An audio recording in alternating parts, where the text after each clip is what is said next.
I have a friend who is married to someone who is obsessed with the weather. My friend got in trouble once for changing the channel to a football game because she was watching a weather story about a snowstorm in Lithuania or a monsoon in Indonesia. It was on the Weather Channel. Anybody else in here love watching the Weather Channel? There is no way that she would ever let him change the channel from the Weather Channel to ESPN, just in case she misses a weather update. One time his wife woke him up, called their two sons, because there was a storm that was going through Dallas. The only problem with that is they were all in their homes in a completely different state. Things have changed a lot over the years. When I was a kid, if bad weather was coming, there'd be a loud beeping sound that showed up on the TV. Do you guys remember? It'd be like, rah, rah. That was a terrible rendition of it. But you would know that something crazy was happening because you would hear that sound, and then text would scroll across the bottom of the screen with information about a thunderstorm warning or a tornado watch. See, we didn't have Doppler weather radar and all those amazing things. We got general information which counties were going to be under what warning. Now, it's exact. Whatever that radar is that it's called, that it shows you the location of the storm all the way down to the street. If you see that, then you know that you've got to take cover. See, new technology saves lives. You don't have to wonder if a storm is coming. You know it's coming. You don't have to guess when it's going to hit. You know when it's going to hit. Wouldn't it be great if there was an early warning system for the storms of life? If you had a way of knowing exactly when and where they would hit. You could be sitting in your office and working on your computer, and a message would appear, warning, your daughter is about to make a bad decision. There's going to be a storm in her life. If you knew it was coming, you would keep her safe from the storm. See, it would work for parenting storms, marriage storms, health storms, financial storms, and tragedies in your family. You would always have advanced warning so that you could avoid the storm. You know, I never have tried the lottery before. Let me get a fast money, cash 3, and Powerball. Bro, what are you doing? Do you realize that your chances of winning the Powerball are 1 in 292 million? What you don't know is that if you start this gambling thing right now, it's gonna become an addiction. You're gonna lose your job, your house, and your family. Besides that, you hadn't even paid your tithes this week. Are you really gonna play the lotto with God's money? Are you crazy? So, you've seen the house. It meets all your needs. It's a great deal. You guys ready to sign the papers? It is beautiful. I love it. I do think it's perfect. Whoa. Slow down, guys. I had to warn you. If you buy this house right now, you are gonna regret it. What the realtor lady doesn't know is that there's a crack in the foundation that is gonna cause you guys a ton of problems the first year. Also, in September, your air conditioner is gonna go out and it's gonna cost you $7,000 to fix it. This house is a money pit. You need to walk away. Walk away now. It's been really great talking to you. It's been great talking to you too. I normally don't do this, but could I have your number? I'd love to call you sometime. Warning! Warning! This guy right here is a loser. He doesn't have a job. He smacks his food when he eats. He only showers once a week. And he doesn't even like puppies. If you give him your number right now, you are gonna regret it for years to come. Don't do it, girl. Actually, just let me get this beef jerky. You know, I think we like the apartment life just fine. I never got your number. I know! Unfortunately, that technology doesn't exist. The storms of life often catch you by surprise. Just when you think everything is calm, without warning, here comes the storm. Many of you are facing a storm right now. It may be a physical storm, a relational storm, a financial storm, or an emotional storm. So what do? How do you survive? What should your reaction be to the unexpected storms of life? We're learning lessons from the life of Peter. Peter was a small town guy, a common fisherman. And one day his life was dramatically changed when Jesus taught from his boat. Then Jesus sent Peter out fishing on the same lake where he had just finished catching absolutely nothing. Peter obeyed and put down his nets and caught so many fish that the nets began to break and the boat began to sink. When they got the catch to shore, Jesus challenged Peter to leave it all and to follow him. Peter took the biggest risk of his life. He left his boats, his nets, his fishing business, and he followed Jesus. Peter left his predictable, certain life as a fisherman for the incredible, unpredictable, uncertain adventure of following Jesus. But see, because we know the end of the story, we know that risk paid off. Peter became a key leader in the early church and a hero of the faith, and there are some amazing stories about Peter. He preached the very first sermon of the early church, and when he was done, 3,000 people decided to follow Jesus. Reading the stories, you may think that Peter took the big risk and followed Jesus. That after he did that his life was trouble and worry-free. But see, that wasn't the case at all. Peter faced unbelievable storms. Peter was put in prison multiple times. He was persecuted, and ultimately he was killed for his faith. What gave Peter the courage to remain committed when he faced persecution and death? So I believe it's because Peter learned some key lessons in his time with Jesus. Lessons that will help you to be a better, more committed follower of Jesus. And one of those lessons is about storms. The story is found in Matthew chapter 14. Before we look at the story, let me set it up for you. Jesus and his disciples received difficult news that his friend John the Baptist had been beheaded by Herod. It was a very sobering moment for them. And all of a sudden, the potential cost of following Jesus became a little more clear. When Jesus heard what had happened, he withdrew by boat privately to a solitary place. See, Jesus wanted to grieve the loss of his friend. And so he got in the boat and he headed for a quiet place to cry and to pray. But it didn't work. People saw the boat and they started following. They were walking along the shore. The crowd got bigger and bigger. When Jesus landed at his quiet place, it wasn't quiet. A crowd was already there. And even though he was grieving, Jesus had compassion on the crowd and he began healing people. This was also the time that when Jesus fed more than 5,000 people with a little boy's lunch. It was an amazing moment. And that's the setting of the story that we look at today. An emotional roller coaster for the disciples and for Jesus. From the graphic and the gory, frightening loss of a leader and friend to awe-inspiring miracles. Immediately, Jesus made the disciples get into the boat and go ahead of him to the other side while he dismissed the crowd.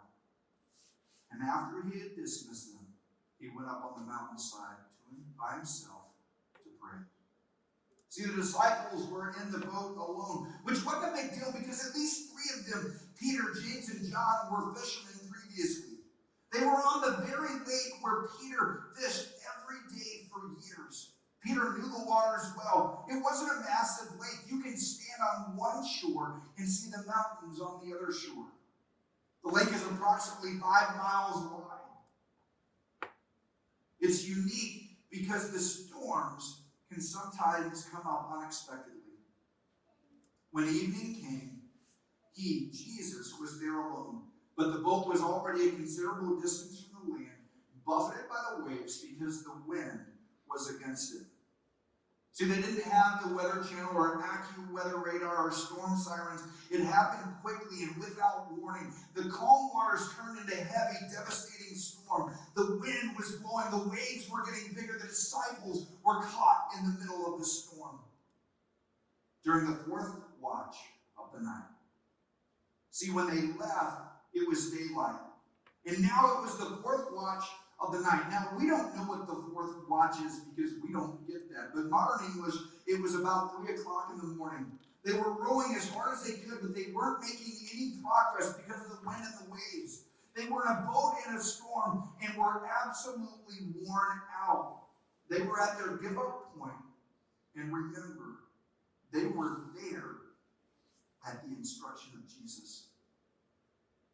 Some of you were led to believe that if you followed Jesus, if you obeyed him, that he would still the waters, and that the waters would always be smooth, that the winds would always be calm, and the journey would always be easy. If there's a storm, if you endure hard times, it's because you aren't following Jesus. But see, the Bible is filled with stories of men and women of God who faced the storms and struggles and suffering and difficulty, even though they were following him. If you're in the middle of a storm right now and you're wondering where you went wrong, I want to encourage you. The storm doesn't necessarily mean that you've missed God or there's sin in your life. Now, if you chose not to obey God's commands, will it lead to heartache and failure and to a storm? Absolutely. Right? Some storms are of your own making, but often storms come even when you are following and obeying Jesus. The disciples were not out of the will of God. Matter of fact, they were obeying the instructions of Jesus, but they still found themselves in a storm. And now comes the part of the story that many of you will recognize. During the fourth watch of the night, Jesus went out to them walking on the lake.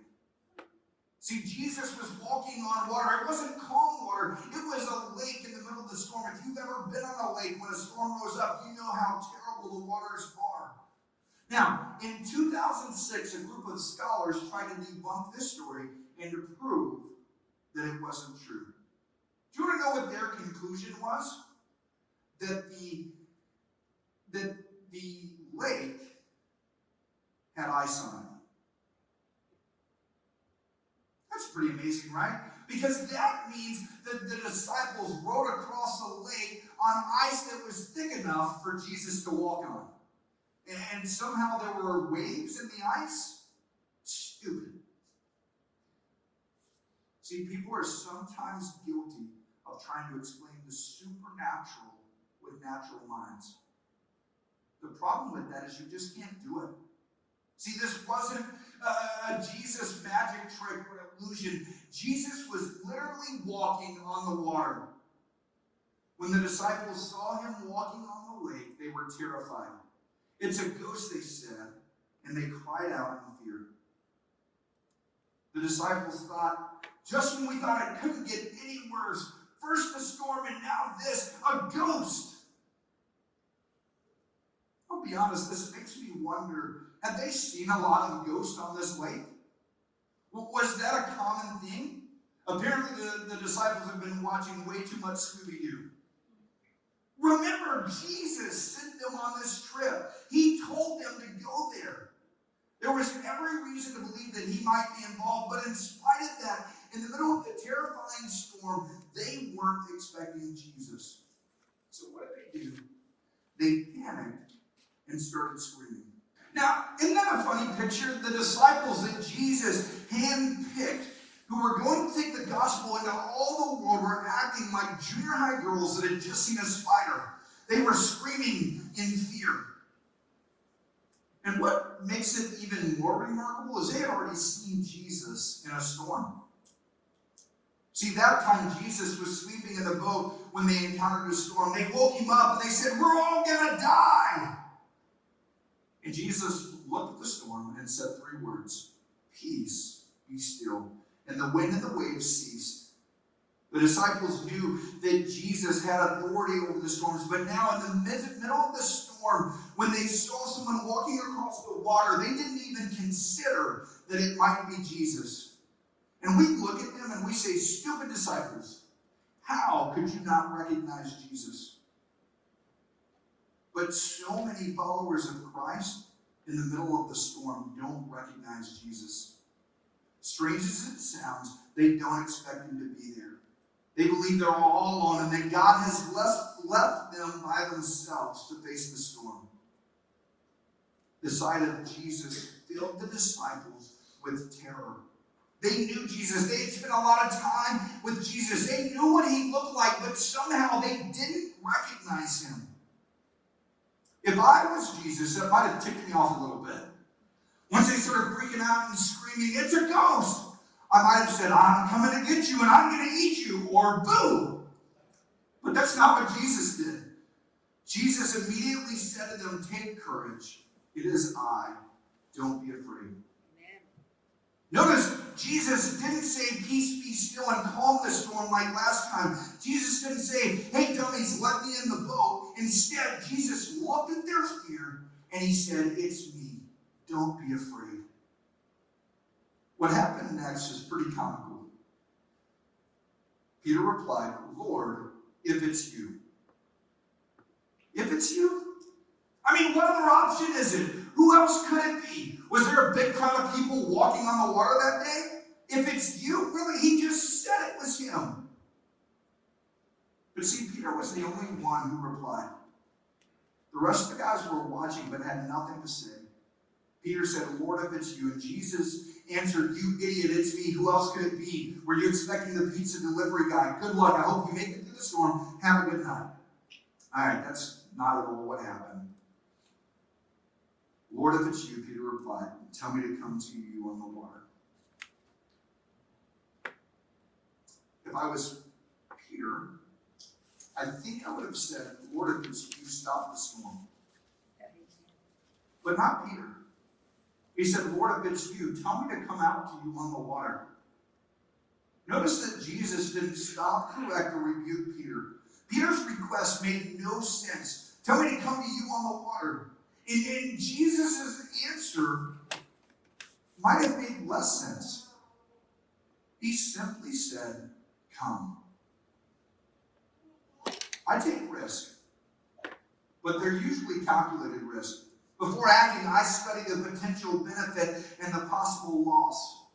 And I ask, if I don't do this, if I don't take the risk, what are the long-term consequences? When Tina and I got together, I took a huge risk. I invited her to come watch the power team at our church because I was too big of a chicken to actually ask her out. At this point, I knew that I liked her, but I wasn't sure if the feelings were mutual. That night when the power team learned that there was a young lady in the crowd that I liked that was going to be there, they invited me on the stage to break bricks with a bat. Now, I don't know what happened, but there was something inside of me that clicked, and all of a sudden, my one goal now was to impress Tina. So I gave it everything that I had. They stacked up like 15 bricks and gave me a wooden bat, and I had to overhead smash it. So I did. I grunted like men do when you do anything that's hard. I don't know why we grunt. I think it helps us. But that night, I smashed 11 bricks in one swing. Side note, it's the most bricks that had ever been broken by an audience member with the power team. That was pretty impressive. I felt good. Time goes on. I asked her on a date. She said yes. It was good. Then she had me over to her house, and I had to meet her Mexican mother, who then gave me the third degree about everything. About 2-3 months ago, we found a piece of paper where she had me write down my name, my address, my parents' name, their address, when I got baptized, when I got filled with the Holy Spirit, and when God called me into the ministry. She was not joking. If I was going to date her daughter, she had to know everything. Then, we went on a break because I was freaking out. And then luckily we got back together. And I would definitely say that the risk worked itself out. We've taken some huge risks as a church in my almost 5 years of pastor. We've made some huge changes when we realized that we might not be as healthy as we thought we were. It started a 6-month journey with us and the leadership team, which eventually led to us becoming a campus at First Online. We lost some people because of those changes. They couldn't make the transition from church the way I wanted to a church that is focused on being healthy and reaching the lost. When we made the changes, I knew that we would lose people. But looking at it long term, I knew if we didn't take the risk, if we didn't do something to become healthier, I knew that we were choosing a long spiral towards ineffectiveness and extinction. What looked like a big risk really wasn't a risk at all. See, this wasn't a calculated risk on Peter's part. He didn't take time to examine the physics of the situation, which is a good thing, right? As a 5th grade science student can tell you that water won't hold a person up who tries to walk on it. But this time it was going to be different. The law of gravity or density or whatever it was suspended. And Peter forgot about all that he thought and he knew. And he said, if Jesus is walking on the water, then it's possible for me to walk on the water. If he tells me to come, I'm going. And then Peter got down out of the boat and he walked on water and came towards Jesus. See, we want God in the boat, calming the storm. We don't want to take the bigger risk. Not Peter. Peter left the safety of what he knew. Remember, Peter was a fisherman. The boat was familiar territory for him. He loved to be in the boat. See, fishermen love the water, but they don't usually walk on it. Peter left the safety and the security of what is known and comfortable behind, because often obeying Jesus requires risk. Peter's huge risk paid off. He walked on water towards Jesus. Can you imagine the other guys? I'd like to think that if I had been in that boat, that as soon as Peter started walking on the water, that I would have been over the side of the boat joining him on an incredible journey to Jesus. Think about it. Even though everyone saw Peter walking on the water, they chose to stay in the boat. They could have been water walkers, but they weren't willing to take the big risk and to take the first step. How foolish they must have felt. Their friend got to walk on water, and they got to sit in the boat and watch. It's important to note that the storm was still going on. Peter was moving towards Jesus while the storm still raged around him. Shouldn't Jesus have calmed the storm first, or at least created a nice, smooth pass through the waves? Peter was walking on water and heading towards Jesus, but when he saw the wind, he was afraid, and beginning to sink, he cried out, "Lord, save me." See, after a couple of steps, Peter noticed how the wind was blowing the waves. His faith changed into doubt, causing him to quickly plunge beneath the water. Not only had he forgotten how to walk on water, apparently, he also forgot how to swim. See, Peter didn't sink because Jesus deceived him or because it was impossible to walk on water. He sank because he took his eyes off of Jesus and instead focused on the storm. The only way to keep walking on water through the storm was to keep his eyes fixed on Jesus. Amen. See, if you take your eyes off of Jesus and you focus on the storm, you're going to sink. You won't make it. You won't survive. Listen to me. I know that the storm looks bigger than you are, and that's because it is bigger than you. You want to know why?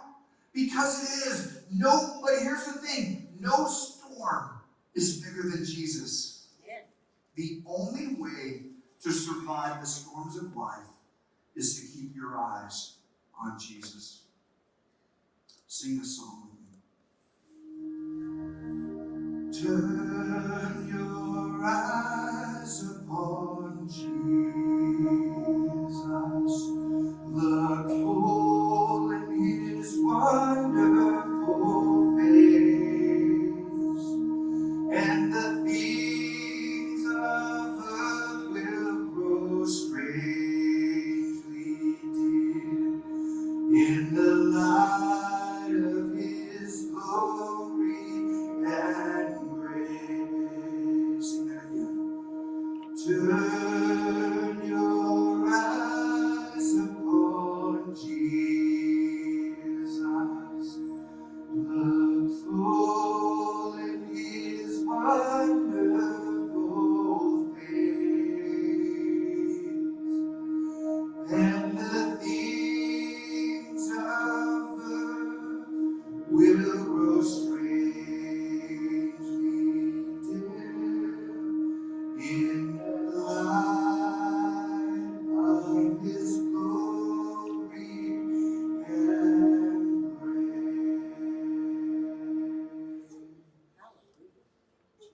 he saw the wind, he was afraid and beginning to sink. He cried out, Lord, save me.